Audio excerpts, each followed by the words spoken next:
হযরতে সিদ্দিক আকবর মুহাব্বতকারীকে দেখুন, আল্লাহু আকবার, নবীকে কেমন মুহাব্বত করেছেন, সুবহানাল্লাহ। একদিন দয়ার নবী, মায়ার নবী, বেসাহারার সাহারা নবী, দুঃখী দরদি নবী, কালী কামলি ওয়ালা নবী, আল্লাহু আকবার, যে নিজের পেট মোবারকে পাথর বেঁধে গরিবের মুখে খাবার তুলে দেন, সেই মায়ার নবী মুস্তাফা জানে রহমত একদিন মক্কার গলিতে চলে যাচ্ছেন। হঠাৎ করে একটা দুঃখ ভরা, যন্ত্রণা ভরা, বেদনা ভরা একটা কান্নার আওয়াজ ভেসে নবী মুস্তাফার কান মোবারকে যখন টকরিয়ে গেল, দয়ার নবী মুস্তাফা থমকিয়ে দাঁড়িয়ে গেলেন। মনে হচ্ছে কোন যেন একটা বেড়ি তিনার পায়ের মধ্যে বেঁধে দিয়েছেন।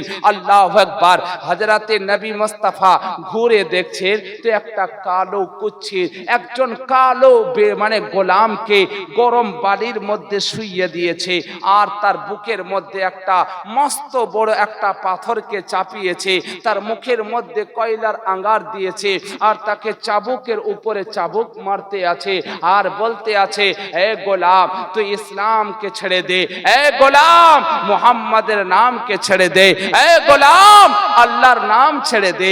ওই সময় দয়ার নবী, রাহমাতাল লিল আলামিন, মায়ার নবী, দুঃখী দরদি নবী আমার বলতে আছেন, যদি কেউ এই গোলামকে কিনে আজাদ করে দিত, মুক্তি করে দিত, আমি নবী তাদের জন্য গ্যারান্টি হচ্ছি যে আল্লাহ তাকে জাহান্নাম থেকে মুক্তি করে জান্নাতি করে দেবে। বলুন সুবহানাল্লাহ। নবী এই কথা বলে চলে গেলেন, আর ও গোলাম এর উপরে চাবুকের উপরে চাবুক পড়তে আছে, বুকের মধ্যে মস্ত বড় পাথর চাপানো আছে, গরম বালির মধ্যে শুয়ে রেখেছে, বলতে আছে দিন ইসলাম ছেড়ে দে, আর বলতে আছে আল্লাহকে আমি কখনোই ছাড়বো না, হাজার বার যদি কুরবান হতে হয় কুরবান হয়ে যাব, কিন্তু যে মুহাব্বতের জাম পান করেছি ও নবীর মুহাব্বতকে আমি ছাড়বো না। বলুন সুবহানাল্লাহ। প্যারে মুসলমান, হযরতে আবু বকরকে কেউ গিয়ে বলছে, আবু বকর জানো কি ঘটেছে? বলে কি? বলে একজন কালো গোলামকে তার মালিক ইসলাম কবুল করার কারণে তাকে চাবুকের উপরে চাবুক মারছে, বুকের মধ্যে মস্ত বড় পাথর চাপিয়ে রেখেছে। তো সেই সময় আমার নবী, তোমার নবী আবু বকর বলতে আছেন যে এই গোলামকে কেউ যদি কিনে মুক্তি করে দেয়, তো নবী বলেছেন যে আমি মুহাম্মদ সাক্ষী থাকলাম যে আল্লাহ তাকে জাহান্নাম থেকে মুক্তি করে জান্নাতি করে দেবে। বলুন। হযরতে আবু বকর ছুটতে ছুটতে দয়ার নবী মুস্তাফা রাহমাতাল লিল আলামিনের বারগাতে হাজির হয়ে গেলেন। হবার পরে বলতে আছে, ইয়া রাসূলুল্লাহ, ইয়া হাবিবাল্লাহ, নবী গো আপনার পদতলে আমার মা বাপের জান কুরবান হয়ে যাক। ইয়া রাসূলুল্লাহ, আপনি কি এই রকম কথা বলেছেন? হযরতে দয়ার নবী রাহমাতাল লিল আলামিন বলতে আছে, হ্যাঁ আবু বকর, ওই গোলামকে কেউ যদি কিনে মুক্তি করে দেয়, আজাদ করে দেয়, আমি মুহাম্মদ গ্যারান্টি থাকছি আল্লাহ তাকে জাহান্নাম থেকে মুক্তি দিয়ে দেবে। হযরতে বিলাল তখন হযরতে আবু বকর যাচ্ছেন, দয়ার নবী বলছেন, আবু বকর যদি ওই গোলাম তুমি কিনতে যাও তো তুমি একা কিনবে না, আমি নবী তোমার সঙ্গে পার্টনারে কিনতে চাই, আমিও মাল লাগাবো, আমারও পয়সা তুমি নেবে, তুমি একা কিনবে না, আমারও পয়সা নেবে, আমরা দুজনে পার্টনারে ওই গোলামকে কিনে মুক্তি করব। বলুন। আরে ও গোলামের মুকদ্দর দেখুন, এই জন্য তো বলছে কি গোলাম হতো গোলাম বিলাল জৈসা, আর ইমাম হয়তো ইমাম মেরে নবী জৈসা। বলুন সুবহানাল্লাহ। গোলামের কত হালাত দেখুন, গোলামের কত মর্তবা দেখুন। কে কিনতে চাইছেন? ইমামুল আম্বিয়া, নবীদের সরদার। সুবহানাল্লাহ। আজ দুনিয়া কি বলে জালিম, যে নবী গরিব ছিলেন, নবী ছেঁড়া কাপড় পরতেন, নবী পেটে পাথর বেঁধেছিলেন খাওয়া না বেগরে, মাজাল্লাহ আস্তাগফিরুল্লাহ। না মুসলমান, নবী অবশ্যই পেট মোবারকে পাথর তো বেঁধেছিলেন, কিন্তু কসম খোদার গরিবের জন্য নয়, বরঞ্চ দুনিয়াকে শিক্ষা দেওয়ার জন্য। এ আমার উম্মত উম্মতি, যদি ইসলামকে পালন করার জন্য যদি তুমি খাবারও না পাও, তো পেটে পাথর বেঁধে নবীকে স্মরণ করে এক আল্লাহর ইবাদত করবে, বলুন সুবহানাল্লাহ। নবী মুস্তাফা বলেছেন, এ আমার উম্মত উম্মতি, যদি প্রয়োজনে তুমি লিবাস কাপড় না পাও, তো তুমি ছেঁড়া কাপড় পরলে তখন নিজেকে লজ্জিত নয়, বরঞ্চ ও নবীকে ফলো করবে, যিনি আমাদের দিনের নবী, যিনি সমস্ত নবীর নবী, যিনি সারা মাখলুকের নবী। ও নবী তো ছেঁড়া কাপড় পরে দিন প্রচার করেছে, তো এইটাকে নিয়ে তুমি সান্ত্বনা দেবে। তো আমার নবী আপনাকে আমাকে প্র্যাকটিক্যালি সান্ত্বনা দেওয়ার জন্য আমাদের পরিস্থিতির প্রত্যেকটা সিচুয়েশনকে নিজের মধ্যে অ্যাপ্লাই করে পুরো দুনিয়াকে একটা মুক্ত, আজাদ আর সুষ্ঠু মজবুত ইসলাম ধর্ম দিয়ে গেছে, বলুন সুবহানাল্লাহ। প্যারে মুসলমান, তো ও নবী মুস্তাফাকে আজ মুসলমান কেউ তো বিরাট কোহলির ফ্যান হয়, কেউ তো হিরো হিরোইনের ফ্যান হয়, কেউ কারোর ফ্যান দিওয়ানা হয়, যে আপনাকে জিন্দগিতে চিনবে কি চিনে না জানি না, কিন্তু কসম খোদার যদি নবী মুস্তাফার ফ্যান হয়ে যান, নবীর যদি আশিক হয়ে যান, নবীর যদি দিওয়ানা হয়ে যান, তো আপনার মূল্য কি রকম হবে দেখুন। সুবহানাল্লাহ, আল্লাহু আকবার। ওর দয়ার নবী রাহমাতাল লিল আলামিন মুস্তাফা জানে রহমত আমার বললেন, হযরতে আবু বকর চলে গেলেন, ওদিকে কাফির মানে মালিক ও কাফির ও মক্কা পেয়ে গেল, যে আবু বকর যখন এসছে মাল কিনতে, তার মানে এ গোলাম কিনতে, তার মানে এর মধ্যে জরুর কিছু আছে।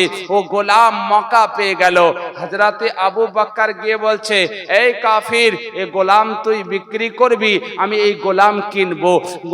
কাফির বলতে আছে, আবু বকর এ গোলাম তো বেচবো, কিন্তু শোনো, তোমার কাছে একটা বড় সুন্দর চেহারাওয়ালা, একদম মজবুত শক্ত ক্ষমতাশীল একজন বাহাদুর তোমার গোলাম আছে, যে কাজে খুব মানে তীক্ষ্ণ, কাজ খুব করে, সেই গোলামটা আমি নেব। আর শুধু ওই গোলাম নেব না, তার সঙ্গে মুস্ক নেব, তার সঙ্গে জাফরান নেব, তার সঙ্গে রেশমও নেব, তার সঙ্গে আবার অনেক পয়সাও নেব, অর্থাৎ দিরহাম নেব, দিনার নেব। হযরতে আবু বকর মুহ মাঙ্গার রকম তাকে দিলেন, দেওয়ার পরে বলে, লে তুই যা যা চাইলি নে, কিন্তু এই গোলামটা আমাকে দে। কাফির বলতে আছে, আবু বকর তুমি জিন্দগিতে কখনো ঠগনি, কখনোই তুমি লস করোনি, কিন্তু আজ তুমি ঠগে গেলে, আজ তুমি লস করে গেলে। এ তো গোলাম বড় মানে কাহিল, দুর্বল, এ তো বড় কামচোর, এ তো কাজ ঠিক মতো করে না, ফাঁকিবাজ, আর একে তুমি কিনলে এত মূল্য দিয়ে। হযরতে আবু বকর বলছেন, কসম আল্লাহর, আমি এই গোলামকে নিজের কাজ করানোর জন্য কিনিনি, কিনেছি তো অন্য মাকসাদে কিনেছি, বলুন সুবহানাল্লাহ। বলতে আছে, আবু বকর তুমি ঠগে গেলে, এই কালো কুচ্ছিত গোলাম কিনলে। হযরতে আবু বকর বলছেন, এ কাফির শোন, এ শুধু গোলাম কেন, মুস্ক কেন, জাফরান কেন, রেশম কেন, দিরহাম দিনার কেন, যদি এই গোলামের পরিবর্তে মুলকে ইয়ামানের হুকুমত চাইতিস, তবু আবু বকর ইয়ামানের হুকুমত কিনেও তোকে দিয়ে এই বিলালে হাবশিকে কিন্তু তার চামড়া দেখে নয়, বরঞ্চ তার দিল দেখে, কারণ তার দিলে নবী মুহাম্মদুর রাসূলুল্লাহর মুহাব্বত বসানো রয়েছে, বলুন সুবহানাল্লাহ। নবীর মুহাব্বত বসানো আছে, যার জন্য আমি এই গোলামকে এত মূল্য দিয়ে কিনেছি।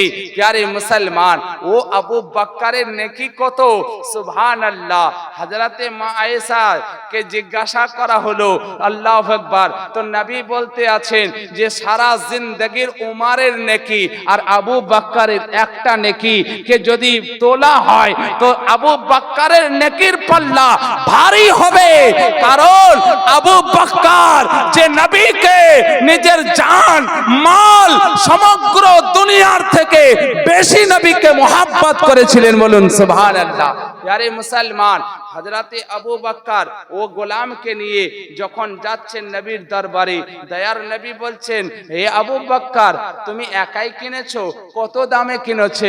বলে ইয়া রাসূলুল্লাহ এত দামে কিনেছি। বলে আবু বকর আমি তো আগেই বলেছিলাম যে এই গোলাম কিনবে তো দুজনে পার্টনারে কিনবো, দুজনে হাফ হাফ করে কিনবো, আমারও পয়সা নেবে। তো আবু বকর তুমি একাই কেন কিনলে? তো হযরতে আবু বকর বলছেন ঈমানে দেখুন, সুবহানাল্লাহ, ঈমানের পাওয়ার দেখুন। বলছে ইয়া রাসূলুল্লাহ এ গোলাম যেমন গোলাম আমিও তো আপনার গোলাম, বলুন সুবহানাল্লাহ। ইয়া রাসূলুল্লাহ আপনি আমার মালেরও মালিক আর আপনি আমার জানেরও মালিক, বলুন সুবহানাল্লাহ। প্যারে মুসলমান, এ হলো ঈমান, এ হলো মোহাব্বত, এ হলো ইশক, এইটাই হলো ভালোবাসা। প্যারে মুসলমান, আজ আপনাকে কি বলছে? গোমরাহ করা হচ্ছে। প্যারে মুসলমান, আজ আপনাকে গোমরাহ করা হচ্ছে যে কি, যে নবীকে তোমরা এখানে দাঁড়িয়ে ইয়া নবী করছো আর কোথায় মদিনাতে আছে সে কি শুনতে পাচ্ছে? এখানে তোমরা দরুদ পড়ছো সে কি দেখতে পাচ্ছে? মাযাল্লাহ, আস্তাগফিরুল্লাহ। আসুন আপনাকে হাদিস থেকে প্রমাণ দিই যে নবী শুনতে পান কিনা। আপনাকে বলিনি যে আজ মুসলমান যুবক যুবতী আজ একটা কাফির নাচনেওয়ালির ফ্যান হয়ে যায়, তার ভক্ত হয়ে যায়, যে কোনোদিন তাকে দেখতে পাবে কিনা জানে না, আর যদিও সামনাসামনি হয় তাকে চিনবে কিনা জানে না। কিন্তু কসম মুহাম্মদুর রাসূলুল্লাহর মুহাব্বত যদি দিলে থাকে, কিয়ামতের দিনে নবী তার হাত ধরে তাকে শাফাআত করে জান্নাতে নিয়ে যাবে, বলুন সুবহানাল্লাহ। यारे मुसलमान, वो नबी तो जहान मालिक ও মুখতারি আপনাকে প্র্যাকটিক্যালি হাদিস দিয়ে বোঝায় যে নবীর নামে আজ আমরা যে জুলুস করেছি, আজ যে প্যান্ডেলের নিচে বৃষ্টির দিনেও আমরা যে বসে নবীর নাচ শুনছি, নবীর প্রশংসা শুনছি, নবীর গুণগান শুনছি, এটা নবী শুনতে পান, বুঝতে পারেন কিনা আপনাকে হাদিস থেকে প্রমাণ দিই। দয়ার নবী রাহমাতাল লিল আলামিন যখন মক্কা পরিত্যাগ করে মদিনায় হিজরত করেছিলেন, সেই সময় একজন 18 বছরের যুবক, একজন 18 বছরের বালক যার নাম ছিল আব্দুল্লাহ, তার বাপ মানে বাচপান অবস্থাতেই, বাচ্চা অবস্থাতে রেখে সে ইন্তেকাল করে গিয়েছিল, মারা গিয়েছিল। তো ওই আব্দুল্লাহ 18 বছরের যুবক, সে মানে ছোট থেকেই নিজের চাচার কাছে লালিত পালিত হয়ে মানুষ হয়েছে, আর বেদমা মা তার দেখভাল করত তার চাচার বাড়িতে থেকে। আল্লাহু আকবার। কিন্তু ওই 18 বছরের যুবক নবী মুস্তাফাকে কোন এক জায়গাতে এক নজর শুধু দেখেছিল, আর দেখেই নবীর এত দিওয়ানা হয়ে গিয়েছিল যে ও কালমা পড়ে মুসলমান হয়ে গিয়েছিল। তো এই কথাটা যখন আব্দুল্লাহর চাচা জানতে পারলো যে আমার ভাইপো মুসলমান হয়ে গেছে, যেহেতু তার চাচা ইহুদি ছিল, কাফির ছিল, আর নবীর বড় দুশমন ছিল, তো যখনই ওর চাচা খবর পেল যে আমার ভাইপো আমার দুশমনের কালমা পড়েছে আর আমার দুশমনকে ভালোবেসেছে, তখন ও কাফির কি করলো, ভাইপোকে এত মারতে শুরু করলো, আল্লাহু আকবার, মারতে মারতে মারতে তাকে একদম বেহুশ করে দিল, অজ্ঞান হয়ে পড়ে আছে। আবার যখন জ্ঞান ফিরছে আবার তাকে মারছে, আবার জ্ঞান ফিরছে আবার মারছে, এই রকম মারতে আছে, জ্ঞান ফিরতে আছে। আল্লাহু আকবার। মারতে মারতে শেষ পর্যন্ত এই কাফির মারদুদ আপনার যখন নিজেকে বড় ক্লান্ত হয়ে গেল তখন ছেড়ে দিল।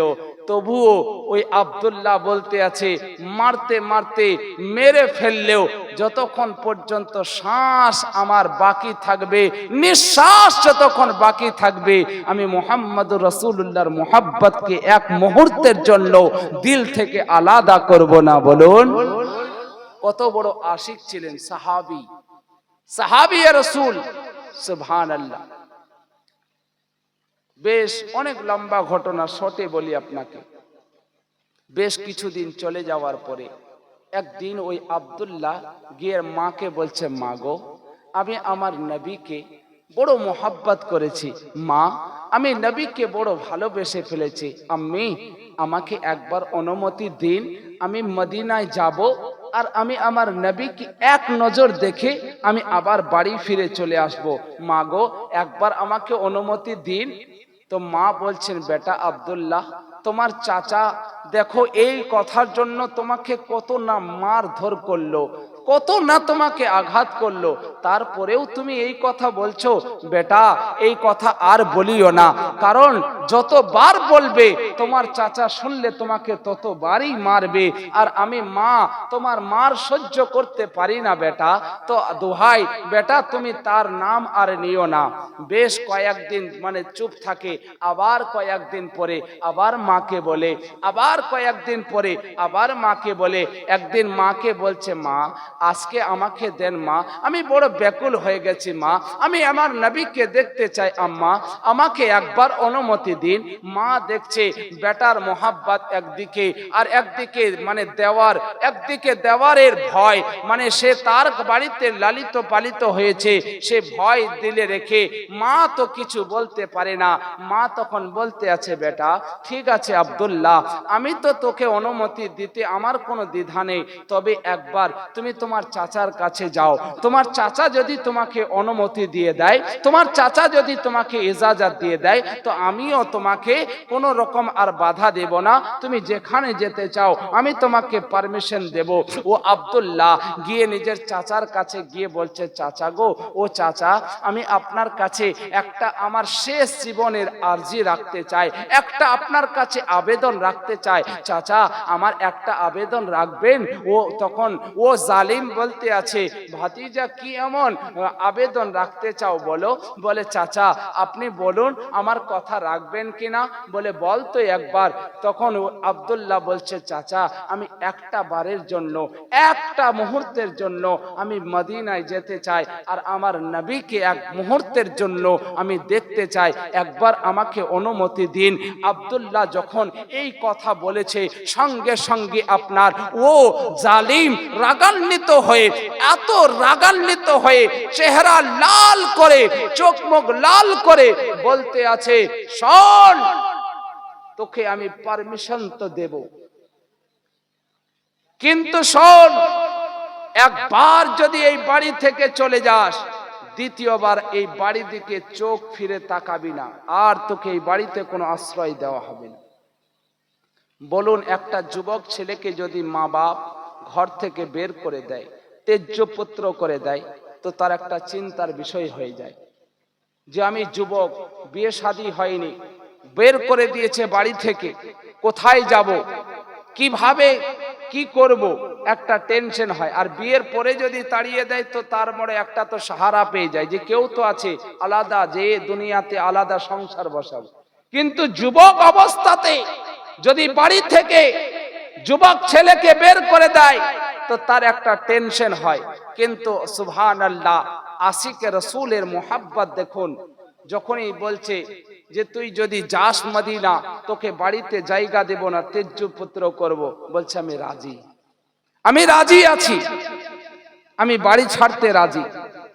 চাচা দেখছে একে তো থামানো যায় না, তো বলছে ঠিক আছে, তো তুই তোর বাপ তোকে বাচ্চা অবস্থায় রেখে মারা গেছে, আর ছোট থেকে আমি তোকে লালিত পালিত করে এত বড় করেছি, আজ যেই টাকা পয়সা রোজগার করে তুই যে মালদার হয়েছিস সেগুলো আমার বা দৌলতে হয়েছিস, তো সমস্ত টাকা পয়সা তোকে ছেড়ে যেতে হবে।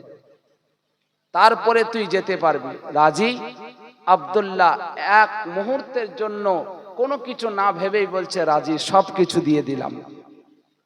চাচা দেখছে যে একে তো তাও থামানো যায় না, বলতে আছে শোন, শুধু এই নয়, তুই যে কাপড় পরে আছিস এ কাপড়টাও আমার পয়সার, এ কাপড়টাও তোকে খুলে দিতে হবে।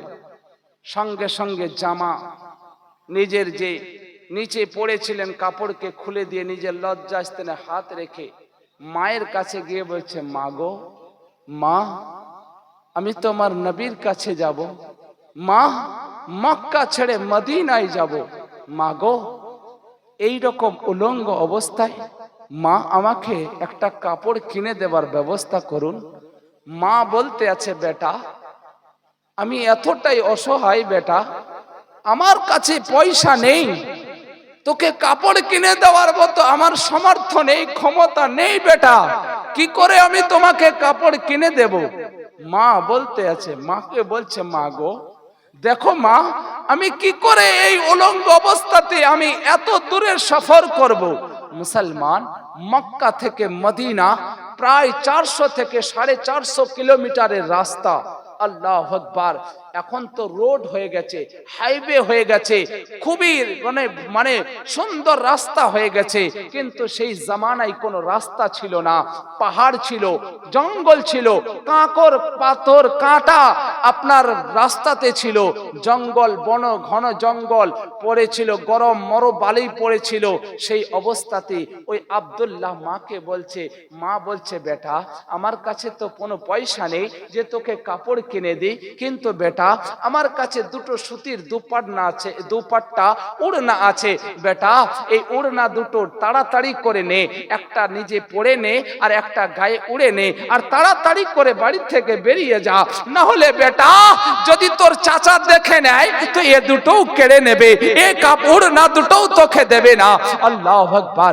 আব্দুল্লাহ একটা ওড়নাকে মানে আপনার কোমরে বেঁধে নিয়েছেন, আর একটা ওড়নাকে আপনার গায়ে উড়ে নিয়ে আপনার না খাওয়া না দাওয়া সব কিছু বাড়িকে ত্যাগ করে, ঘর ত্যাগ করে, মাল দৌলতকে ছেড়ে দিয়ে, এমন কি পরনের কাপড়কেও ছেড়ে দিয়ে আপনার চলে যাচ্ছেন নবীর মোহাব্বতে মদিনার দিকে। আল্লাহু আকবার। একবার হঠাৎ করে রাস্তাতে একটা খেয়াল এলো, ধ্যান এলো, আব্দুল্লাহ তুই যে নবীর মোহাব্বতে নিজের মাকে ছেড়ে দিলি, নিজের চাচাকে ছেড়ে দিলি, নিজের ঘর ছেড়ে দিলি, নিজের মাল ছেড়ে দিলি, নিজের পোশাক আশাক ছেড়ে দিলি, সে নবীকে তো তুই তো এক ঝলক দেখেছিস, একবার দেখেছিস, সে নবী তো তোকে দেখেনি, সে নবী তো তোকে জানে না, সে নবী তো তোকে চিনে না, তো তুই তার জন্য সবকিছু ছেড়ে দিলি, আর ছেড়ে শূন্য নিঃস্ব হয়ে মদিনায় যাচ্ছিস। যাওয়ার পরে সে নবী যদি তোকে না চিনে তাহলে তোর অবস্থা কি হবে? দিমাগ বলছে, ব্রেনের খেয়াল আসছে, মনে মনে একটা অনুশোচনা জাগছে। তো আব্দুল্লাহ এই খেয়াল যখন আসছে তো আব্দুল্লাহ বলছে, না চিনে না চিনবে, না জানে না জানবে, মুহাব্বত করার কাজ ছিল আমার, আমি মুহাব্বত করেছি, আর মুহাব্বতের যদি বদলা চাই সে তো বিজনেস হয়ে যাবে। আমি বদলা নেবার জন্য নয়, আল্লাহকে রাজি করার জন্য মুহাম্মদকে ভালোবেসে মাল দৌলত ঘর ছেড়ে তার মুহাব্বতে পাড়ি দিয়েছি। বলুন সুবহানাল্লাহ। না চিনে না চিনবে, না জানে না জানবে, কোনো পরোয়া নাই। আল্লাহু আকবার। আশিকে রসুল দেখুন, সাহাবী রসুল, আল্লাহু আকবার। ও আব্দুল্লাহ চলতে আছে, যেতে আছে, পড়তে আছে, উঠতে আছে, লুটাতে আছে, গড়াতে আছে, হাঁটতে হাঁটতে 450 কিলোমিটার রাস্তা অতিক্রম করে যখন মদিনা শরীফ পৌঁছাচ্ছেন তখন রাত্রি 2টো থেকে 2:30 বাজছে। আল্লাহু আকবার। এই আব্দুল্লাহ 18 বছরের যুবক, যাকে মক্কার কোন লোক ভালো মতো চিনে না, তো আর এক দেশে, সেখানে তাকে কে চিনবে আর কে জানবে? রাত 2টো 2:30, সবার বাড়ির দরজা বন্ধ আছে, কাউকে তো চিনে না যে কার বাড়িতে দস্তক দিয়ে কার বাড়িতে উঠবে, রাত্রিতে কাটাবে তো কাটাবে কোথায়। কিন্তু মুসলমানদের একটাই সাহারা আছে, যেটা হলো খোদার ঘর মসজিদ। বলুন সুবহানাল্লাহ। হযরতে আব্দুল্লাহর খেয়াল এলো মুসলমানদের তো একটা ঠিকানা আছে, আল্লাহর ঘর মসজিদ। তো মসজিদের নববীতেই রাতটুকু অপেক্ষা করে নি, তারপরে নবীকে আমি দিদার করার জন্য রওনা দেব। আল্লাহু আকবার। যখনই মসজিদের নববীতে চৌকাটে যখনই পা কে পার করে ভিতরে ঢুকেছেন, তো দেখছেন আব্দুল্লাহ বলছেন যে তার আগে থেকেই মসজিদে একজন ব্যক্তি অপেক্ষা করছিল, বসেছিল, আর ঢোকা মাত্রই আমাকে বলছে আব্দুল্লাহ, আমাকে বলছেন আব্দুল্লাহ এসো এসো, আমি তোমার জন্যই অপেক্ষা করছি। জোরে বলুন, আরে জোরে বলুন সুবহানাল্লাহ।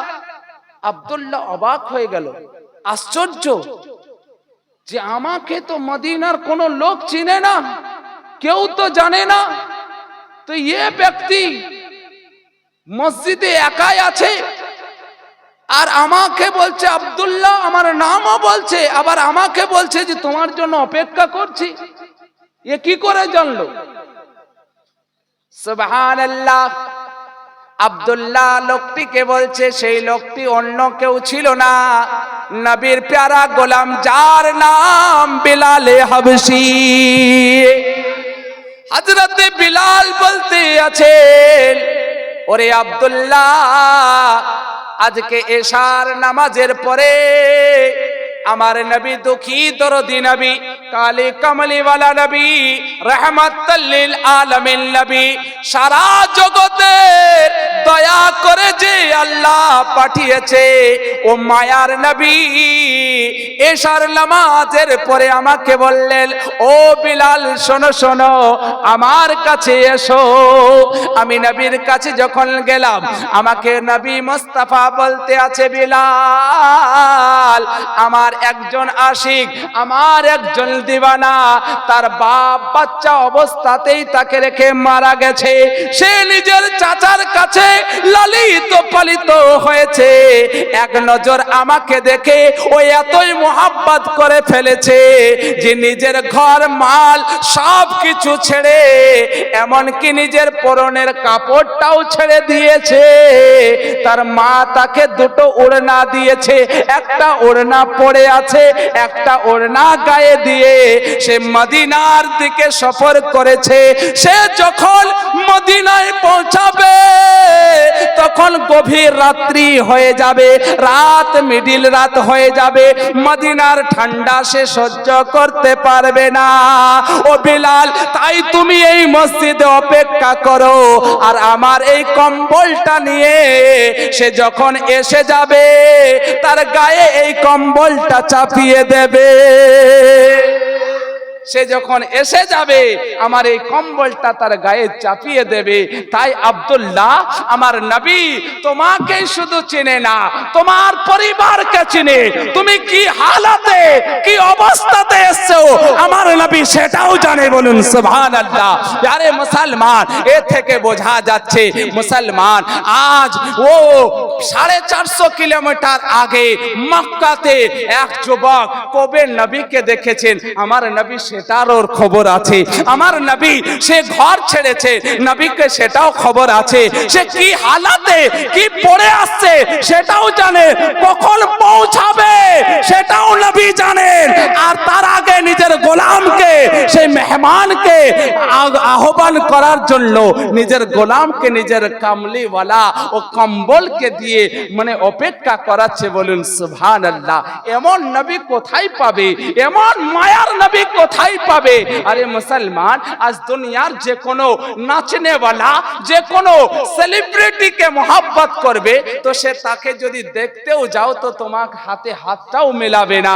কিন্তু আমার নবী এমনই মায়ার নবী যে যদি মোহাব্বত থেকে তুমি এই বাজপাড়ের জায়গা থেকে যদি দরুদ পড়ো তো মদিনা থেকে আমার নবী শুনতে পাচ্ছে, আর কাল কবর থেকে হাসর পর্যন্ত নবী তোমার সাহায্য করবে। বলুন সুবহানাল্লাহ।